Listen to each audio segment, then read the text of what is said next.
welcome to Unlock Your First Six Figures morning show. I am your host, Shay Cannon. I'm an award-winning fractional chief operating officer, award-winning, with an exclusive clientele of 6 and 7 figure CEOs. However, I have a mission, and that mission includes you. I want to help entrepreneurs and small business owners to stop spinning their wheels and struggling to get to their first six figures in business. I want to show you how to make the money and create time freedom. That's make the money and create time freedom. My freedom looks like living and working my business from anywhere in the world. I'll spare you the details of the journey, but just know that I'm living my best life and working my best business from Mexico. All right. Now, Blog Talk has been released, so you guys already know what we've been talking about all week, but now you know what we're going to talk about today. So, hey, little thing, stop it. This week, we've been talking about the changing climate of making money, especially for service-based businesses, okay? The changing climate of making money, okay? There are certain things going on now that we are post-recession. People are not willing to give you fork over their cash, right? Definitely not for high ticket quickly, and sometimes not at all quickly, okay? But there are business owners out there and trends out there that we can latch on to kind of get our money anyway, all right? So we've been talking about that all week. Some changes that's happening here towards the end of 2023 that you can take into 2024, all right? Now, if you just need regular business planning, that's not what we're talking about this month. If you need it, go to shaycannon.com/planning, and you can get the replay of our workshop, Planning Made Easy, okay? Business Planning Made Easy. It's so easy that you can still plan from the replay, all right? So go get that. But what we're talking about all month long are strategies that we want you to use in 2024 for your business success, making more money, right? So Monday, we talked about subscription fatigue, and that is people are sick of your monthly subscriptions where either they're not using it every month or they're not using it at all, okay? So we gave you an alternative. You want to hear about that alternative? We went in detail on the morning show on Monday, and so go to Monday's replay.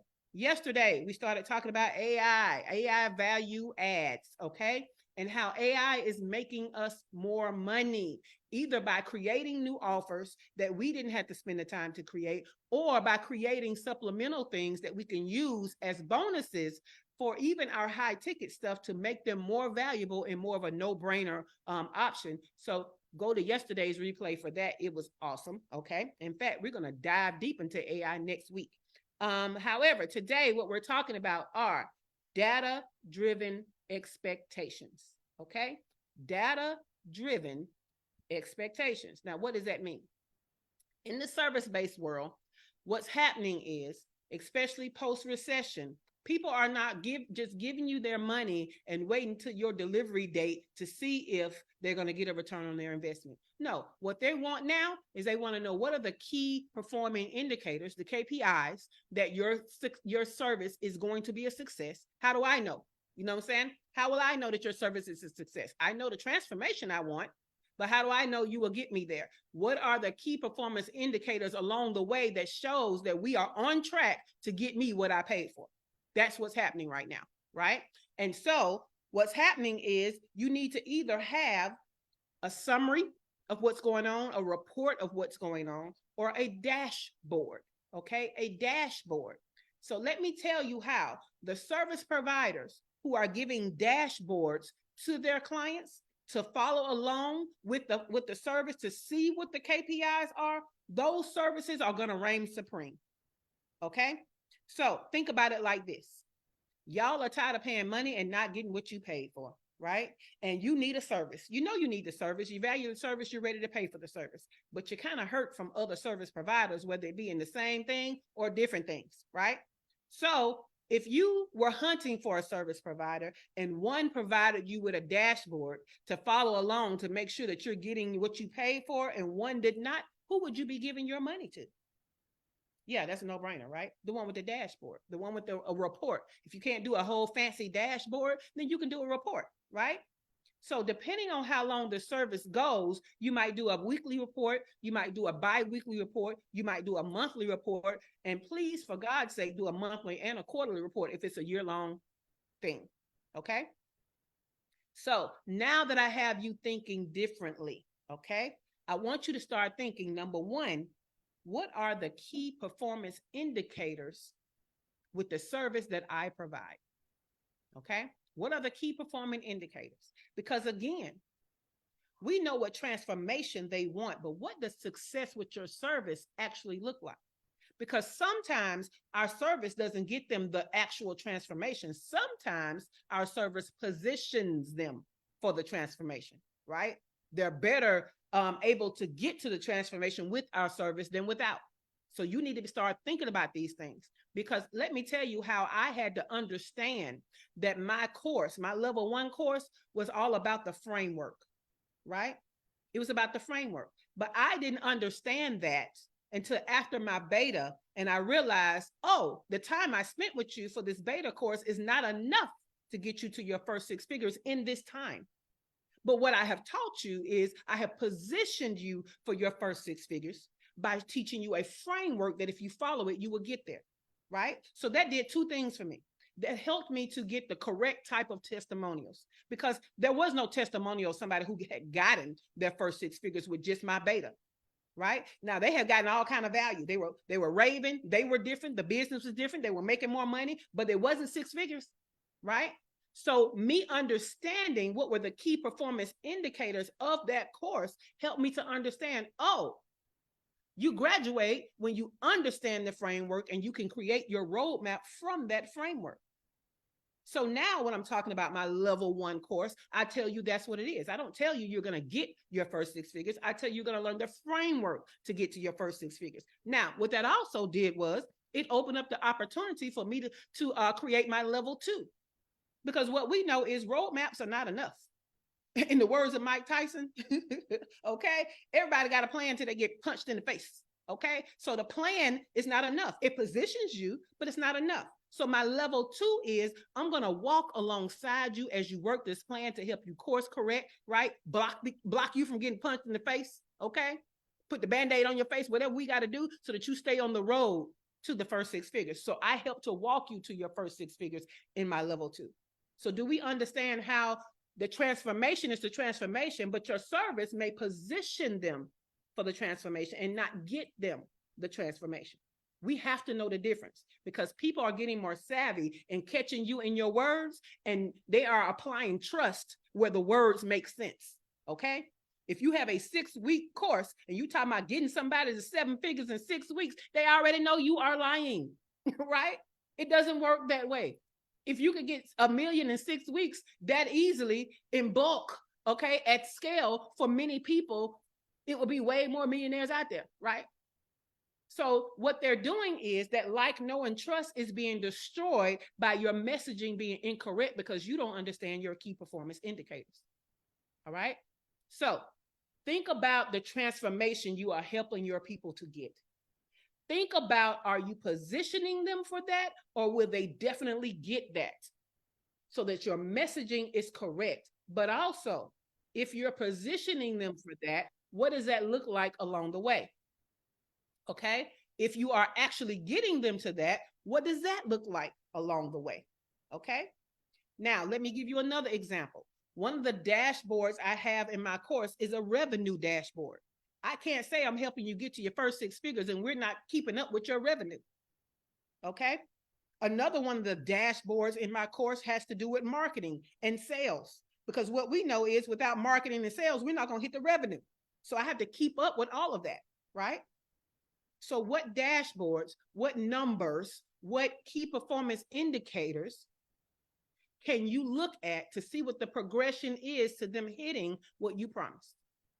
Now, hopefully I've talked enough where y'all are kind of, your gears are grinding and your thoughts are going. But let's get started. So Demetra was the first in here.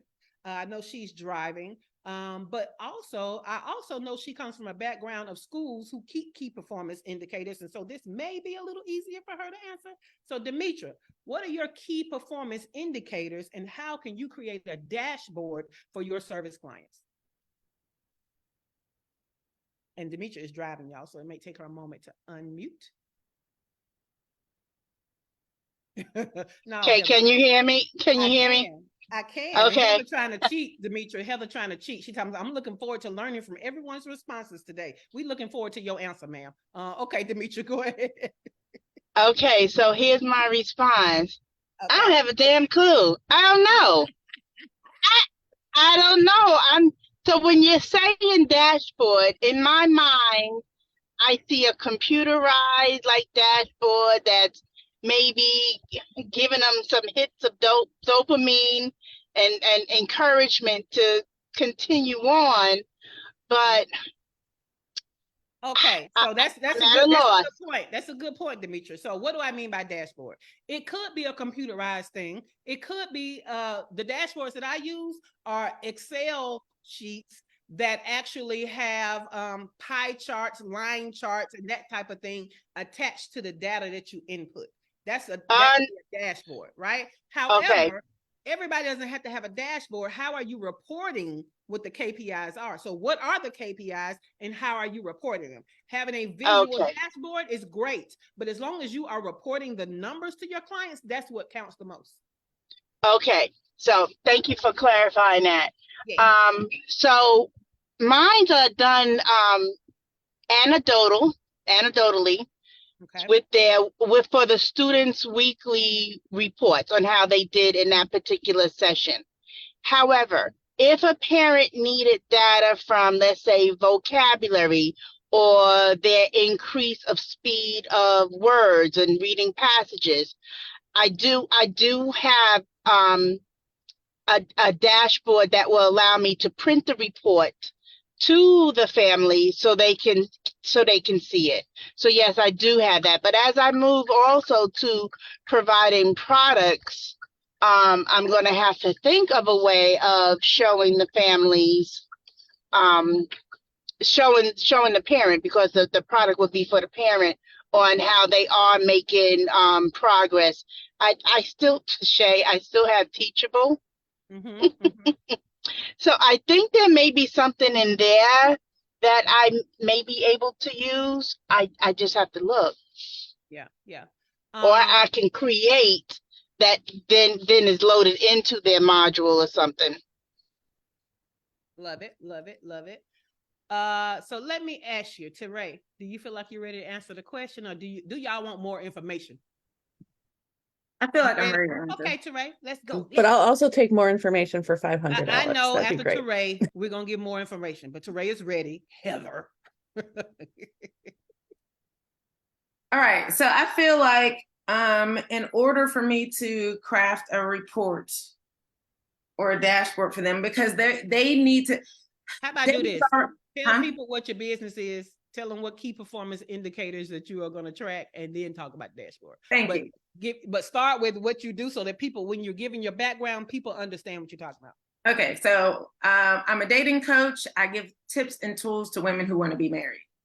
So my KPIs are going to be how many guys per month they meet, because it is a numbers game. Mm-hmm. It's going to be how engaged you are in whatever I provide. So you need to read the book, because that's my framework, the book.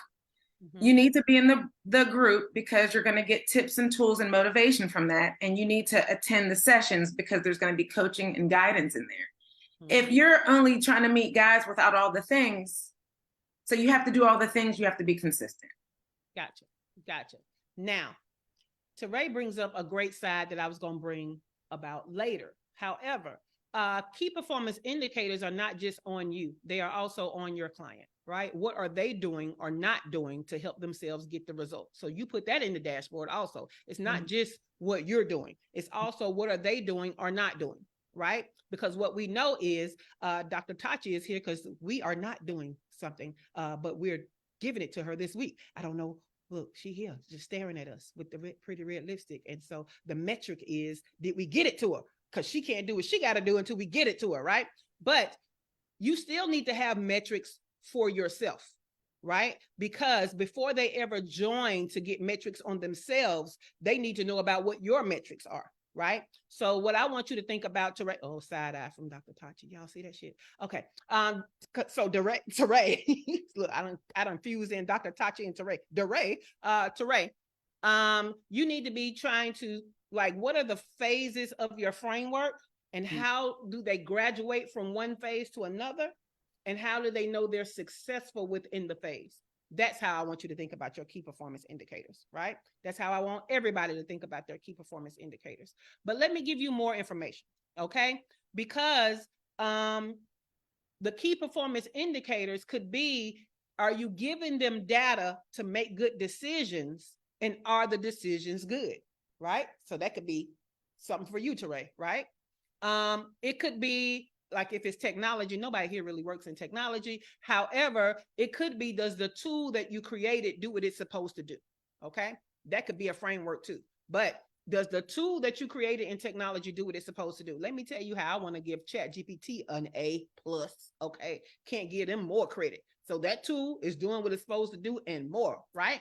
So, what about, like, for branding agencies and marketing agencies and things like that work with us? What could be the key performance indicator? Well, how am I performing against my competitors, right? How am I performing against my baseline numbers of when I came in with you? Anybody working in a service should be getting some type of baseline knowledge and numbers about their clients when they come in, right? Because even if you don't get them to the goal, you want to be able to see how you got them further than where they were before they got with you, right? But if you're not capturing the baseline numbers or the baseline where they were before you brought any transformation, then it's going to be hard for you to say, okay, this is where we got you. Okay. So one thing Demetra said was anecdotal. She's telling stories, right? You still need information to tell stories. So when you came in, you weren't dating at all, right? When you came in, you were allowing men to pick you. You weren't picking men. You see what I'm saying? So you still need something, even if it's not numbers, that is a baseline, and something, even if it's not numbers, to show the progression. All right. Client expectations. Every time I get a client, one of the first things I ask them is not just, I know they bought into my formula. I know they bought into the transformation that I said I could get them, but I always ask, what are their expectations? Because sometimes their expectations have nothing to do with the things that I am going to do for them, right? So either I need to correct your expectation or I need to keep your expectation in mind, right? So someone coming to Teray as a dating coach, they may say, I just want to feel comfortable getting out there, right? Some people are not, they haven't dated in so long, they don't even know. They think this world is for the young people. Like, ain't nobody their age in the world dating, right? So some of it is just, I just want to feel more comfortable. See what their own expectations are of you and your service, okay? So that you can now add that into what you're reporting, okay? When you came here, you weren't dating at all. And guess what? Right now, you're averaging at least 3 dates a month. That's great, right? Next month, hey, you started, you weren't dating at all. Last month, you did 3 dates. This month, you did 8 dates. You're doing so good, right?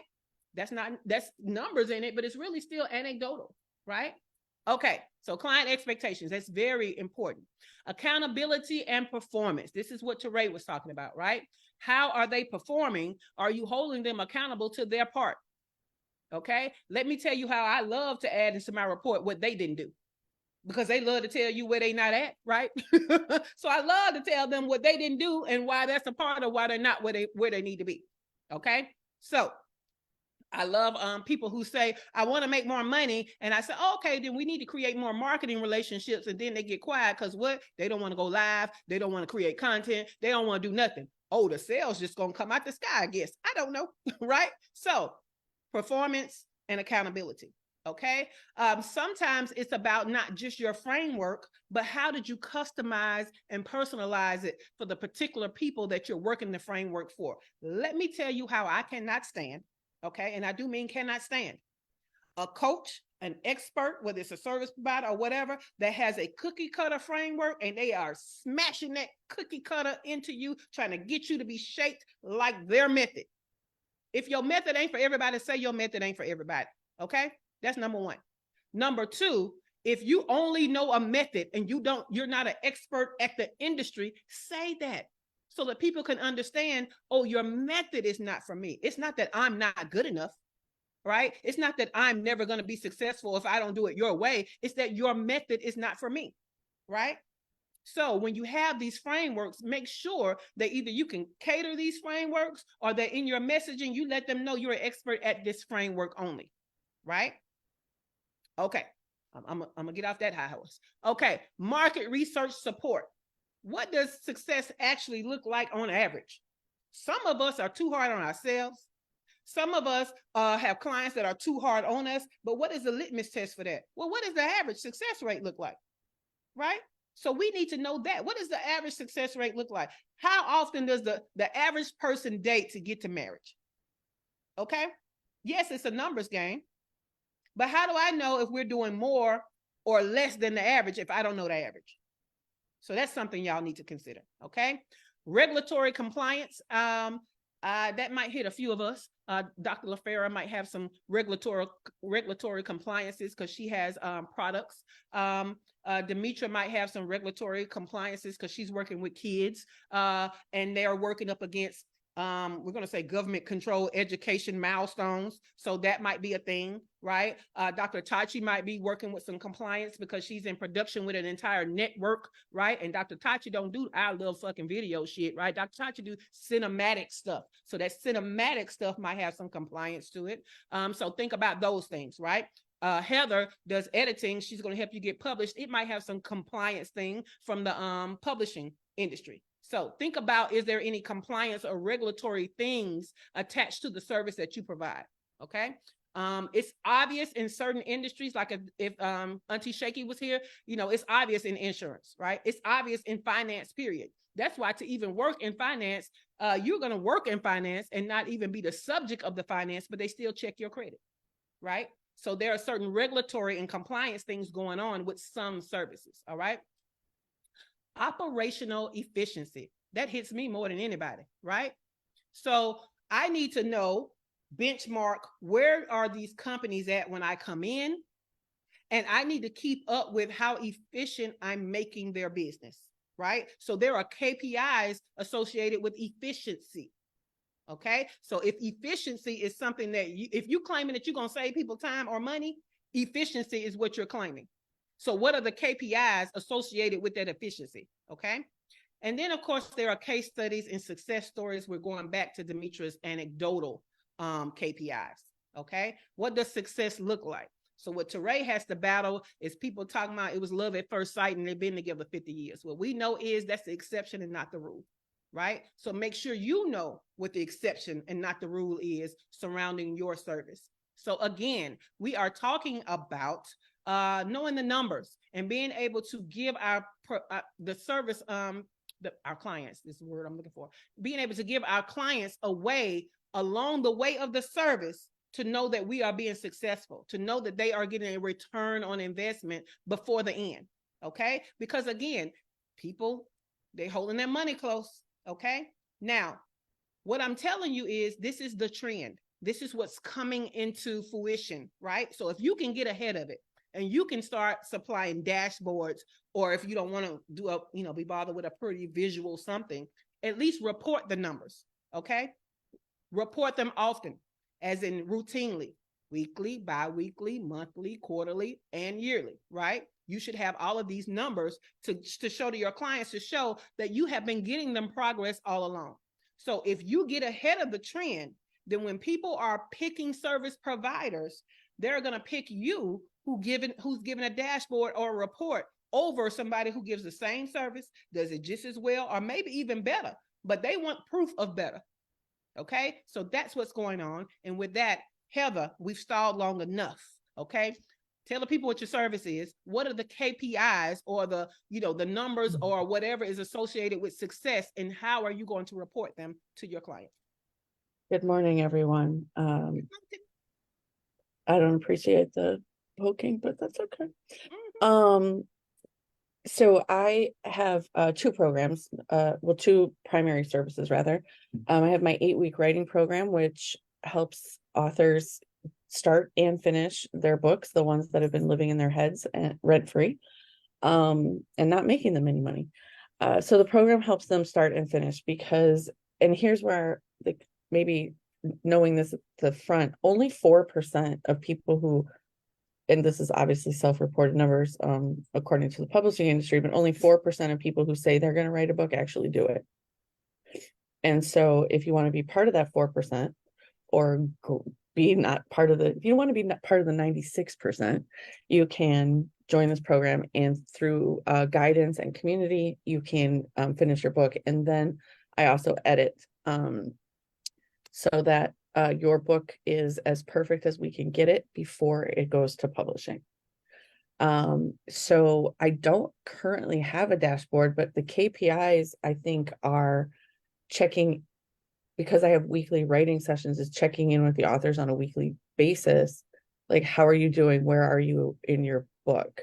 And that's going to be different for everyone. Teray was a rock star and got hers done in 6 weeks because she was like, oh my God, it hit her, and she just got it out. But other people need a little bit more time or hand holding or whatever.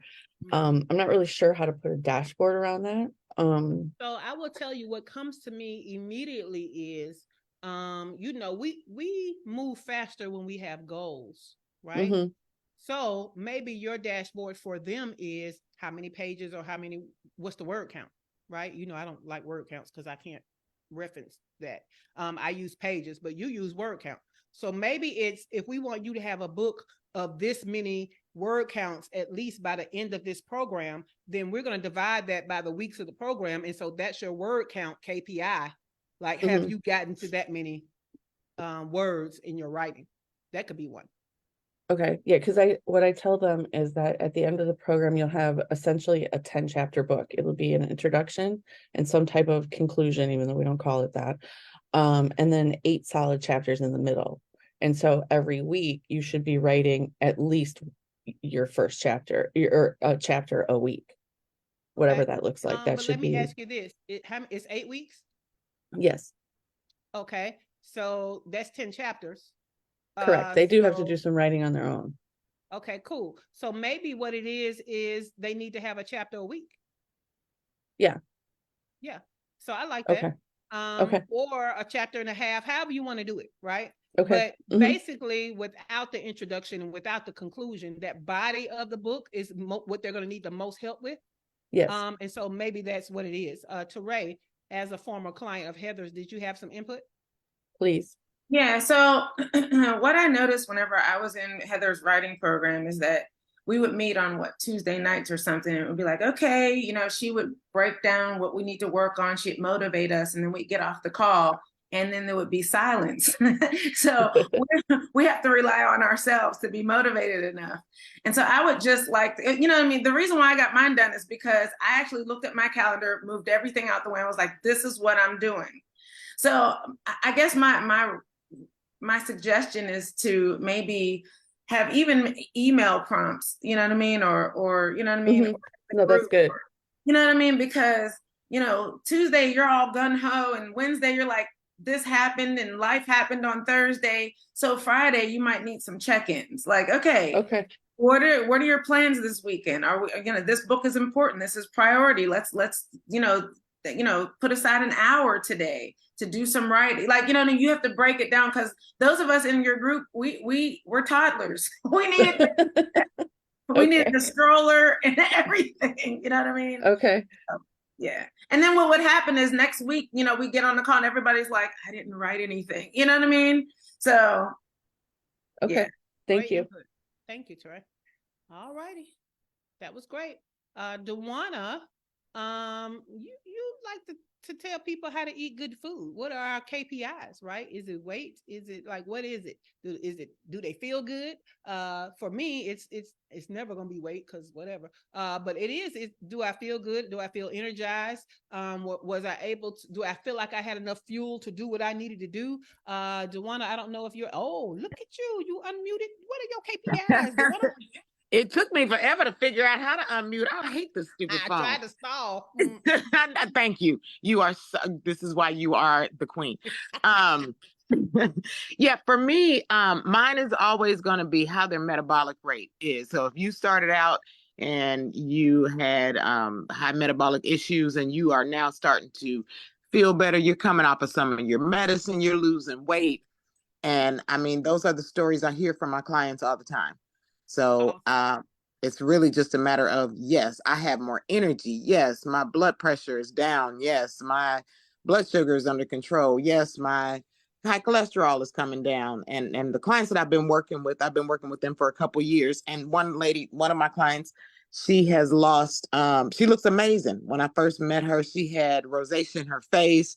She was 60 pounds overweight. Now she looks like a supermodel. So that's, if that ain't a key performance indicator, and she works out too, but she attributes it to her lifestyle diet, so and her exercise. So yeah. Yeah, but what we know is you can exercise all day long, but if you eating wrong, you Oh can yeah, go you can manifest. exercise all day long. You cannot exercise away a bad diet, period. Nope, nope. So love that. Use that in your Yeah. messaging, ma'am. Yeah. Dr. LaFera, tell the people your business. What are the key performance indicators, and how are you going to be reporting them to your clients as a value add so that they pick you over other service providers? Well, I'm a physician and corporate wellness teacher, and I help ambitious women to optimize their health and age well. Um, so I was listening to some of y'all. So because right now I'm not coaching. But I might. Um, but regardless if it's the products or whatever, like I like checking in with people and through emails or if I do decide to work, with clients, like Slack or something, and like give them an update, or like some motivation or something, and say, give them some, tell them where they were and stuff, keep them going, so that they feel like, okay, she didn't ditch me, uh, so they can keep going. And then like when people come in, if I was coaching or if I was doing like some consulting, I would give them like an assessment before they started working with me so that they could see where they were, health wise, as far as like if they knew their numbers, great, but if they didn't, like how they felt. And then when they were done with me, whatever I was doing with them, then I would give them that same assessment and let them fill it out again so that they could see how being around me and working with me had changed. Love it. Love it. And so how often do you report their progress? That would the reporting in progress. So if I did like something for 90 days, it would probably be like at least once a month. Yes. Yeah. I like So that. yeah. And if you see that you're getting great results in those month to month, then I would even go to biweekly or twice a month, right? So they can Okay. get even more encouragement and see that we're getting results earlier. So I love that. Thank you, Dr. LaFera. Thank you. Tracy, what is your business? What are your KPIs, and how are you going to report them to stand out from the competition? Well, good morning. Good morning. My Good morning. business is uh, holistic financial well-being coaching, and um, I look at everybody on an individual basis to create a plan for them to be able to go from their baseline, which is normally not budgeting and spending what comes in without understanding what's going out. So giving them an assessment to figure out where they are and where they want to be. Most times, people want to get to a point where they have at least 6 months of their bills saved, and that's the starting point. Once you get to that point and you understand how to budget and how to maintain your money, no matter what you're making, you have to understand what's going out.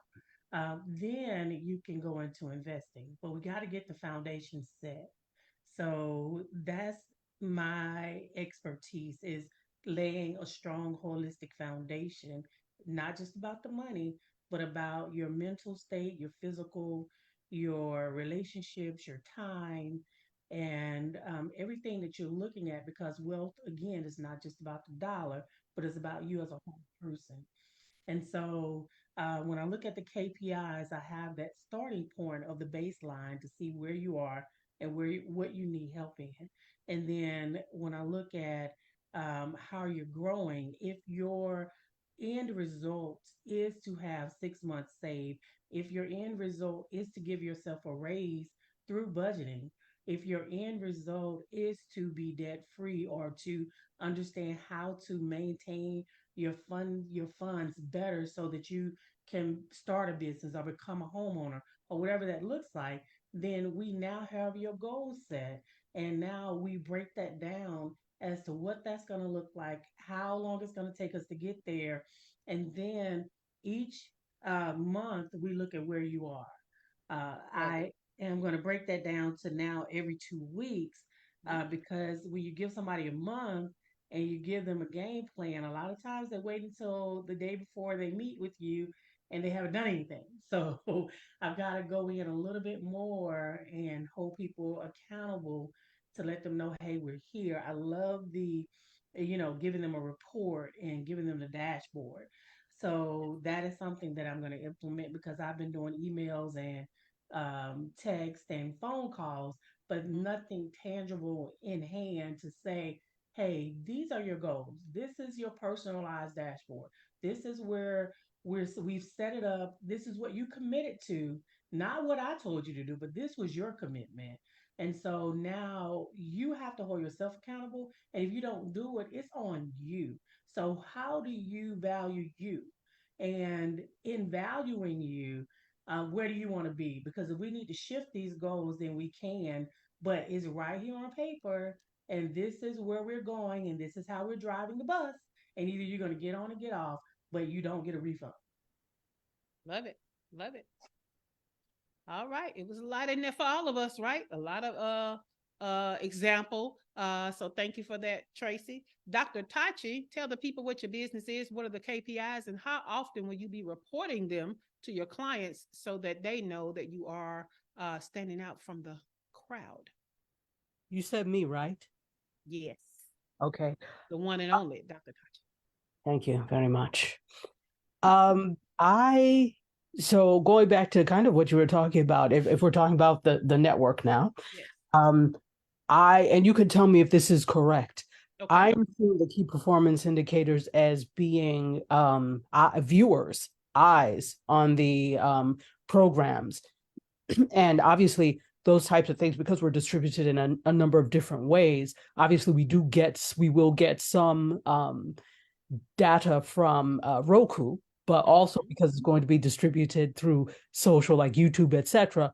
Part of it comes from there as well. So all of that is the amalgamation of that. And how will I report? Basically, like in a report, you know, how they do the how companies do, especially media companies do their quarterly earnings reports, etc. So it would mimic that in a sense, and it will probably be more frequent than that. It will probably be monthly for the smaller things and then a quarterly bigger report.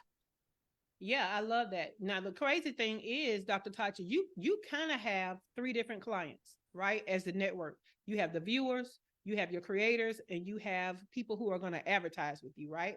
And so you kind of have to take the same numbers and cater them to how those three people or those three subsets need to see them for what they are expecting out of you. Does that make sense? It does. So question then, would I do that in the same report, or would I generate three different, slightly different reports for each subset? So it would be, so for the viewership, it would just be in whatever promotion you could say, this is how many people are watching us, join us, whatever, whatever. So that's just a part of the marketing, right? For your advertisers, they want to know how many people are seeing their stuff, right? So on whatever show they're advertising on, you need to show them like how many people got eyes on their stuff. But for them to pick what show to advertise on, and you can leverage a different rate scale based on the most popular show, like they do, right? You have to, when they join, know whose show it has the most viewership. And so that's kind of two different reports. like the report of all shows to help them pick where they want to advertise and which rate they want to advertise at. And then once they're advertising, then how many eyes were on their stuff. Because see, we're not responsible for people actually buying. We're only responsible for putting eyes on your stuff. It ain't our fault your copy ain't converting. You know what I'm saying? So that's that. As far as your creators, they probably just want to know, okay, how many people are seeing their particular show, right? The ones that may be sharing in profits or whatever, you might want to show like, okay, well, what advertisers are on their show, and the breakdown of how they're sharing. So to me, that's what it is. But you're way more expert in that. That's just what I know off the top of my head. I just know enough to be dangerous. So there may be more things in there that you can share with each subset, but that's how I see it with my limited knowledge. No, it's beyond limit. Business is business, regardless of what it is. So that's very on point. There's one other quick thing. Okay. That left my head. Wow. That quickly. Probably because I was thinking about breakfast. Okay, I'll ask it if I remember. No problem. No problem. Shawana, our queen of video for marketing. I just told people what you do. Can you tell us what KPIs are important to your clients and how often you're reporting them? Good morning. For me, it could be monthly and quarterly because I do work closely with my clients. So if we need to shift some things, we do that right away. Definitely the baseline, that benchmark number, because if they want to see increased visibility on their platforms, the engagement, increased followership, all of those things, and clicks to their website. Like what is it, basically because of a blog, is it getting more pull, things like that. That's some of what I use. And I'm blessed in the sense of my clients, they do shift. If I make a suggestion, they really will. They may be a little hesitant, but they do lean in, and it does. With you working with me, you will be stretched. So I'm fortunate that even with a little hesitation, they still lean in. And of course, yes, it winds up being amazing. And so, that's kind of what it is for me. And it's quarterly because we talk along the way. Like we touch base all the time. So that's part of what going on with me with mine. I love that. And let me give you your flowers, Shawana, because in knowing what your business model is, what we know is the hardest part for them is to have the confidence to get on video. But you supply so much damn support on what videos they need to make. Like you give them so much information. They're not bringing ideas out of their head and having to try to conjure, what should I make a video about? So let me tell you, if you already have the confidence to get on video, you already halfway there, because Shawana gonna do the rest. She gonna tell you what you need to be doing, how often you need to be doing it, what video to send her so she can edit it and all that kind of stuff. So y'all need to think about that, right? But I'm gonna leave that alone. So thank you, Shawana. Thank you. Another thing. Did you want to add something? Oh, you just said thank you, Shawana. No, I was just saying thank you because it is true. Because what I often tell people, Shay, seriously, I know it's after 9, is that I've been in the seat. And I had to become the things that I needed for my business. And so it's not just what I believe, it's what I know. And so because I'm very passionate about anything that I say that I'm going to do. So therefore you are truly getting me. You're getting me and all of that juiciness means. And so that's why it works so well. Thank you. Love it. Love it. Can I say something really quickly? Please, Dr. Tachi. Shawana, can you put your picture up again? I think it's really nice. And it looks like, to me, it doesn't it look talk show like, today on Shawana, learn how these 5 easy steps can help you live your best life. It absolutely does. It's beautiful. So Dr. Because Tachi, Shawana you is weren't awesome. here when we figured out when she was first doing. We were all amazed, right? We had to stop the show and be like, Shawana, how the hell do you have this picture up here? Because that's not just a background. Like, what is this? And we figured out, and she had to explain everything because she's the, marketing video queen. So she had to explain to us what she did or whatever. And so I love it. It's be seen, be heard, baby. It's be seen, be heard in whatever way that is in your world. That's what's up. A quick question. Are you using virtual camera? No, ma'am. She must not have been here when I did that. She wasn't. Okay, Dr. Tachi, what you're seeing is that I have it as my background and I turn my camera on and I'm just not choosing to put my face in the picture. Oh, okay, I get it. Thank you. Mm-hmm. Much simpler than virtual camera. Cool. Yes, darling. with the virtual filter. Like you can just do a full filter. Like my filter is just an upper third, right? But you could do it with a full filter too. Like if you don't want any of the like y'all know I be looking like Esther Roll with the virtual background. So yeah, it's different ways you can do it. Damn. All right, before we get out of here, I want you to think about something. Being able to capture the numbers of your clients make things like renewal of your contract easier. If you can tell people how they progressed with you, they are more apt to sign up again with you. Okay, so reporting all along the way helps you to stand out, but knowing those numbers is actually important for getting people to come with you again, because what do you do when it's time for you to renew something? You think about, did I get my money's worth the first time? Right? And I'm talking about no matter what you got. Remember what we talked about on Monday, subscription fatigue, right? When it comes time to renew, the first thing you're thinking is, did I get my money's worth the first go round before I give more money? So you need to be able to show how people got their money's worth, okay? But we're not waiting to renewal, but keep renewal in mind to give them a whole different type of report, right?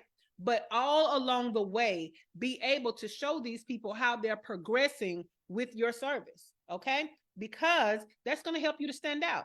Guess what that is? That needs to be a part of your marketing, because that helps people to make a buying decision. So again, them folks don't care nothing about how many modules, how many this, how many meetings, they don't care. But if you tell them, hey, we're going to have a report that shows your progress so that you understand that you're getting a return on your investment, because this is not a debt. This is an investment that you're going to get a return on. And we're going to show you all along the way what your return is looking like. They're going to invest in you over other people. So that's why this is important. This is a trend that's coming up. It's a great trend. It's something that's actually helping you to overcome objections for people at that time when you're selling. So we need to be using this. We need to be leaning in with it. Okay. So think deeper about your stuff, because you kind of thought topical, but y'all did good. But think deeper and make it a part of your marketing. Make it a part of what helps people to make a buying decision and overcomes objection when it's time for them to swipe that card. All right. All right, guys, this was a good one. I can't wait to see what we talk about tomorrow, because I done forgot, but it's going to be good too. So I'll see you in the morning for our last broadcast day.